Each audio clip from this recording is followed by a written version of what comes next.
আর রাহা তৃণমূল তো ফির মিলেঙ্গে। অনেক অনেক ধন্যবাদ, নমস্কার।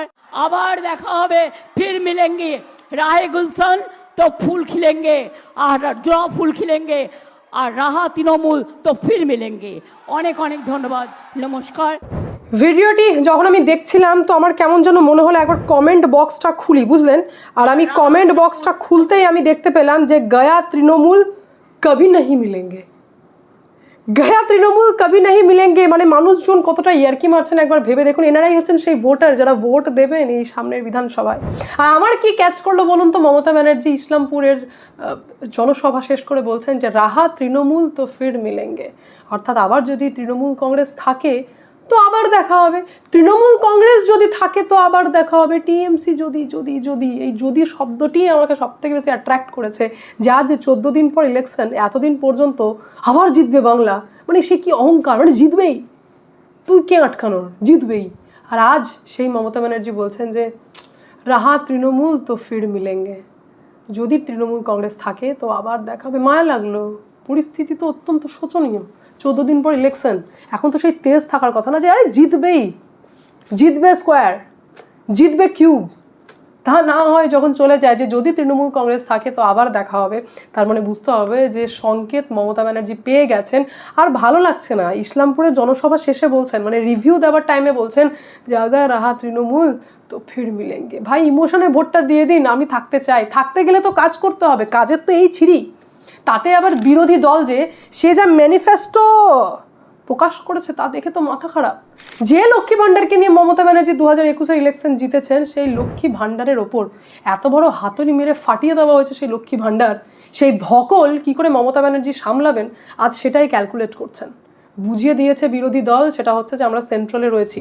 একটি ছোট্ট পার্টি তৃণমূল কংগ্রেস একটি রাজ্যে রয়েছে, সে যদি নারীদেরকে 1,500 টাকা দিতে পারে, আমরা ডবল ইঞ্জিন হলে 3,000 টাকা দিতে পারি, তাতে কিছু যায় আসে না। 3,000 টাকা দিতে পারিতে আটকে নেই, ওটা তো 2021-এ ছিল। এইবার তো ম্যানিফেস্টোতে বলা হয়েছে আমরা দেব। আর যা সব থেকে বড় হাতুড়ি মেরেছে মমতা ব্যানার্জির লক্ষ্মী ভাণ্ডারের ওপর, আর এটাকে নিয়েই তো জেতার ছিল, তাই জন্যই তো 500 টাকা বাড়ালাম। আজ যদি বিজেপি বলে 3,000 টাকা দেবো, তো আমার প্রতিশ্রুতি যাবে কোথায়? আজ বিজেপি এতটা বড় শুধুমাত্র 3,000 টাকা দিয়েছে, এটাই ম্যানিফেস্টোতে প্রকাশিত করেনি। নারীকে কি করেছে, নারী সুরক্ষা নিয়ে বারবার কথা বলছেন।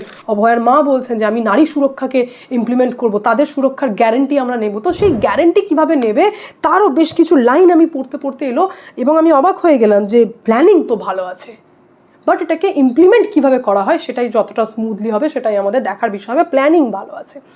আমি অবাক হয়ে গেলাম দেখে যে এখানে বলা হচ্ছে প্রতিটি মহকুমায় অন্তত একটি করে মহিলা থানা থাকবে, একটি করে মহিলা থানা থাকবে, প্রতিটি থানায় নারী সহায়তা ডেস্ক থাকবে। এটাই তো দরকার, এটাই তো দরকার ছিল।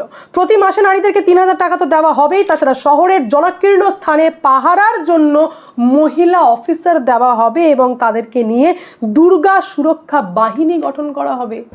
এটা নারী সুরক্ষাদের প্রতিশ্রুতি দেওয়া হচ্ছে যে কীভাবে প্রোটেক্ট করা হবে মহিলাদেরকে পশ্চিমবঙ্গে, এবং পুলিশ সহ সমস্ত সরকারি চাকরিতে মহিলাদেরকে 33% সংরক্ষণ দেওয়া হচ্ছে। যুবকদের জন্য ম্যানিফেস্টোতে লেখা রয়েছে যে তারা নাকি অন্য রাজ্যে চলে যাচ্ছেন, কাজ পাচ্ছেন না, তো সেই কারণে গ্যারেন্টি দিচ্ছে বিজেপি যে 5 বছরে 1 কোটি নতুন চাকরি দেবে, স্বরোজগারের সুযোগ করে দেবে, এবং তার জন্য যুবকদেরকেও 3,000 টাকা দেবে। এ তো প্রথমেই এত বড় প্রতিশ্রুতি দেওয়া হয়েছে যা এমনি মমতা ব্যানার্জির ওপর ভারী পড়েছে, এবং যার জন্য মমতা ব্যানার্জির মুখ দিয়ে বেরোচ্ছে যে যদি তৃণমূল কংগ্রেস থাকে তো আবার দেখা হবে, কারণ বাড়ি পাঠানোর সম্পূর্ণ ব্যবস্থা এই ম্যানিফেস্টো করে দিয়েছে, ম্যানিফেস্টো এই প্রতিশ্রুতি করে দিয়েছে।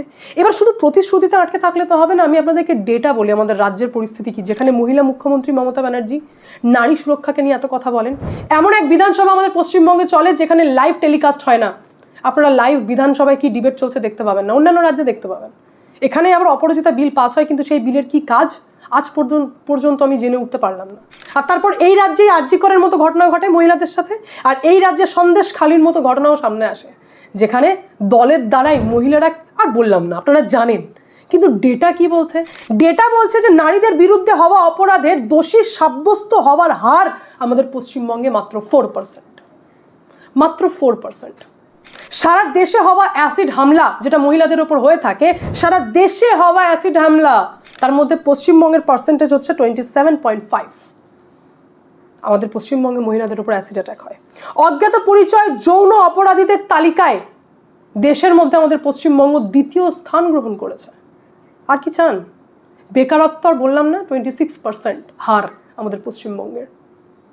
এই হচ্ছে আমাদের রাজ্যের পরিস্থিতি, যেখানে মমতা ব্যানার্জি ভোট চাইছেন যে আবার ভোট দিন, ভোট দিন, কারণ আবার তৃণমূল কংগ্রেস আপনাদের সাথে দেখা করতে চাইছে। আরে আপনি তো ভোট করতেই থেকে যাবেন। আজ পর্যন্ত দেখলাম না, আজ পর্যন্ত আমার দেখা নেই যে পার্লামেন্টে কোনো ইম্পর্টেন্ট বিল পাস হচ্ছে যেটাকে নিয়ে মমতা ব্যানার্জি এটা বলেছেন যে হ্যাঁ ঠিকই হচ্ছে, এটা হওয়া দরকার। হতে পারে মতবিরোধ রয়েছে, বিজেপির সাথে আমার মেলে না, কিন্তু কিছু কিছু বিল সঠিক পাস হচ্ছে, আমি সেটাকে সাপোর্ট করলাম।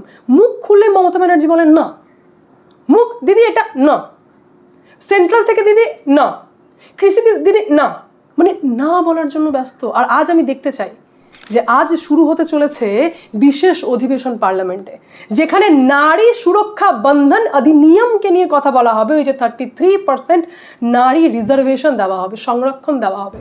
লোকসভার পুনর্বিন্যাস হচ্ছে, অর্থাৎ ডিলিমিটেশনেরও আইন আজকে পাস হবে, মানে এটাকে নিয়ে ডিবেট চলবে, টানা 3 দিন ধরে অধিবেশন চলবে। এবার আজ দেখার বিষয় হচ্ছে যে মমতা ব্যানার্জি কিভাবে এই বিলের বিরোধিতা করেন, যেখানে অলরেডি এম.কে. স্ট্যালিন অলরেডি কি করেছেন যে এই ডিলিমিটেশনের বিলটিকে ছিঁড়ে পুড়িয়ে দিয়েছেন, বলেছেন গোটা রাজ্য জুড়ে আমাদের কালো পতাকা দেখানো হবে। আপনারা তো ধরতেই পারলেন না। মমতা ব্যানার্জিও তাই, যে মানে ভেবেই থেকে গেলেন পশ্চিমবঙ্গের 2026-এর ইলেকশন, আর এদিকে বিজেপি 2029-এর ফিল্ডিং সেট করছে। নারী সুরক্ষা বন্ধন অধিনিয়মকে সাথে রেখে ডিলিমিটেশন বিল পাস করানোর জন্য প্ল্যানিং ছকে নিয়েছেন, আর নেতারা ধরতেই পারেননি। কারণ নেতাদেরকে তো কাজ করতে হবে, পড়তে হবে, জানতে হবে, দেখতে হবে। সময় কোথায়? গরম পড়লে তো ঠান্ডার দেশে, আর ঠান্ডা পড়লে গরমে বিচে। এই করতে গেলে তো আপনারা জানতে পারবেন না যে এত বড় চালাকি করা হলো যে আইনমন্ত্রী লোকসভার রুল 66-কে সাময়িকভাবে বন্ধ করে নারী সুরক্ষা বন্ধন অধিনিয়মের সাথে ডিলিমিটেশন বিলটি পাস করে দেবেন। মানে ভাবুন যে লোকসভা রুল 66-কে সাময়িকভাবে বন্ধ রেখে এটার প্রস্তাব আনা হবে যে এই 66 মানে লোকসভার 66 রুল সাময়িকভাবে যেন বন্ধ রাখা হয়, এই প্রস্তাবটি এনে দুটো বিলকে পাস করিয়ে দেবেন। এনারা ধরতেই পারেননি। আর আজ মল্লিকার্জুন খড়গে থেকে শুরু করে বিভিন্ন বড় বড় নেতারা, জয়রাম রমেশ, প্রত্যেকেই চিৎকার করে বলছেন যে আরে এ তো আমাদেরকে টুপি পরিয়ে দিল, এ তো নারী সুরক্ষা বন্ধন অধিনিয়ম, এর তো বিরুদ্ধে আমরা যেতে পারবো না, কারণ নারী রয়েছে না। তার আড়ালে যদি ডিলিমিটেশন পাস করিয়ে দেয় তাহলে আমাদের সঙ্গে তো এটা তো ইয়ার্কি মেরে দিল। তো ইয়ার্কি মারার আগে ধরতে হতো না। আমি বলছি না যে বড় বড় নেতারা অশিক্ষিত, আমি বলছি যে আপনাদেরকে হার্ডওয়ার্ক করতে হবে, টাইম দিতে হবে, কি বিল পাস হচ্ছে, কি লেখা হচ্ছে জানতে হবে। তো এটা লজ্জাজনক ব্যাপার, জানেন তো, এটা লজ্জাজনক ব্যাপার যে গোটা দেশে খবর এবং রিয়েল লাইফের সাথে জড়িত থাকে 10% মানুষ, 10 to 15% মানুষ, আর সিরিয়াল আর সিনেমাতে লেগে থাকে 40 to 50% মানুষ। তাই আজকে আমাদের দেশের এই অবস্থা। মানে রিয়েল লাইফের থেকে রিয়েল লাইফে থাকতে বেশি ইন্টারেস্টেড, কাহে কা টেনশন লেনা রিয়েল লাইফে থেকে। রিয়েল লাইফে থাকি না, বেশ মজাই লাগছে, লাভ স্টোরি দেখছি, ফাইট দেখছি, কমেডি দেখছি, চলে যাচ্ছে জীবন, চলে যাক। এইভাবে চলবে, এইভাবে চলতে পারে না। যার জন্য সংবিধানের বিশেষ অধিবেশন হচ্ছে নারী শক্তি বন্ধন অধিনিয়ম বিলের সঙ্গেই 131তম সংবিধান সংশোধনী বিলও পেশ করা হবে, যেখানে লোকসভার আসন সংখ্যা 543 থেকে বেড়ে 850 হবে, এবং তার সব থেকে বেশি সুবিধা পেতে চলেছেন নারীরা, কারণ এটা প্রেজেন্ট করা হয়েছে যে ডিলিমিটেশনের সাথেই নারী সুরক্ষা বন্ধন অধিনিয়মের 33% রিজার্ভেশন সম্পর্কিত। লোকসভা সিট বাড়বে তো মহিলাদের চান্স বাড়বে, তো মহিলারা তো 100% সাপোর্টে রয়েছে। এবার কি করে বিরোধ করবে বিরোধী নেতারা? আর তো বিরোধ করতে পারবেন না। সিট বাড়ছে লোকসভার, মহিলাদের 33% রিজার্ভেশনও দেওয়া হচ্ছে, তাহলে কি দুটোকে একসাথে পেশ করতে হচ্ছে?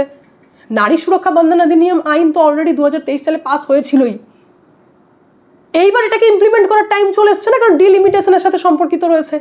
আর আজ নেতারা পুরো জোকার হয়ে বসে রয়েছেন যে যাত্রেরই, আমরা তো ধরতেই পারলাম না, আমরা তো তখন বলে দিয়েছিলাম যে হ্যাঁ আমরা রয়েছি। আজ আমাদেরকে জোকার বানিয়ে দুটি বিলকে একসাথে পাস করানোর প্ল্যানিং চলছে, কারণ এবার তো সিম্পল মেজরিটিতে পাস হবে ডিলিমিটেশন। নারী সুরক্ষা বন্ধন অধিনিয়ম পাস হয়ে গেছে, ডিলিমিটেশন সিম্পল মেজরিটিতে পাস হবে, তা আটকাবেন কি করে? ডিবেট করতে থেকে যান, 3 দিন ধরে চলবে স্পেশাল অধিবেশন, করুন ডিবেট, কিছু করতে পারবেন না। আর সব থেকে বড় কথা হচ্ছে দেশের তো 33% রিজার্ভেশন দেওয়া হচ্ছে মহিলাদেরকে, মানে মহিলারাই তো সাপোর্টে রয়ে গেছেন। তো এইটা হচ্ছে ফিল্ডিং সেট করা।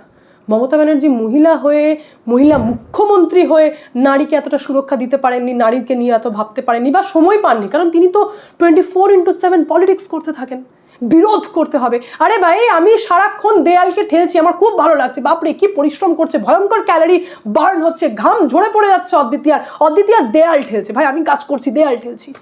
বাট সায়েন্সও বলে যে দেয়াল তো এক ফোঁটাও ঘাসকালো না, যদি একটুও দেয়াল না সরে তাহলে কার্যফল 0, কোনো কাজই হলো না, আমি কোনো রেজাল্টই পাইনি, আমি দেয়াল ঠেলে কী করবো? আমার মাথার খুলি ফেটে গেছে। মমতা ব্যানার্জির বায়োগ্রাফি যদি লিখি তো ভয়ঙ্কর লাগবে, উফ কি অগ্নিকন্যা ছিলেন, বাট রেজাল্ট 0।